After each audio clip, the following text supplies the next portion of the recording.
Syria एक बार फिर विद्रोही गुटों की वजह से सुलगने लगा है। हयात तहरीर अल शाम के विद्रोहियों ने सीरिया में गृह युद्ध की आग लगा दी है। सीरिया के अलेप्पो शहर में विद्रोही गुटों ने हमला करते हुए एक बड़े हिस्से पर कब्जा कर लिया है। विद्रोही गुटों ने अलेप्पो और इदलीब जैसे दो महत्वपूर्ण शहरों पर कब्जा कर जंग की आग बढ़ा दी है।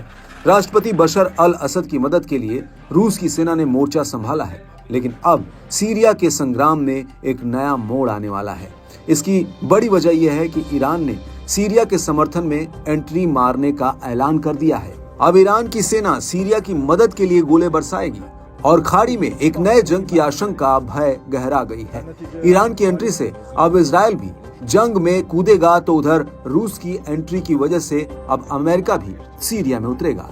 हालांकि इस मुश्किल घड़ी में मदद के लिए ईरान ने सीरिया के सामने एक शर्त रख दी है।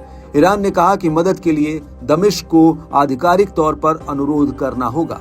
ईरानी विदेश मंत्रालय की ओर से ये कहा गया कि अगर आधिकारिक तौर पर अनुरोध किया जाता है तो ईरान अपनी सेना सीरिया में भेजने के लिए तैयार है।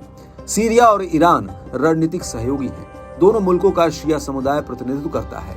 सीरिया को ईरान का सबसे करीबी सहयोगी माना जाता है। सिविल वॉर के दौरान ईरान ने हमेशा सीरिया की मदद की है, जिसमें सैन्य, तकनीकी और वित्तीय सहायता के साथ साथ प्रशिक्षण और कुछ लड़ाकू सैनिक भी शामिल हैं। लेबनान में इजराइल हिजबुल्लाह जंग के दौरान इजराइल ने सीरिया में हिजबुल्लाह और ईरान समर्थित संगठनों पर जमकर बम गिराए थे। ऐसे में अब ईरान की सेना के सीरिया में खुलेआम उतरने से इजराइल अमेरिका के साथ यहाँ भी जंग का नया मोर्चा खुल सकता है।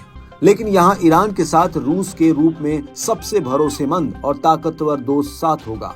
ऐसे में अमेरिका नहीं चाहेगा कि उसका सीरिया में रूस के साथ इजराइल की वजह से किसी भी तरह का सीधा टकराव हो।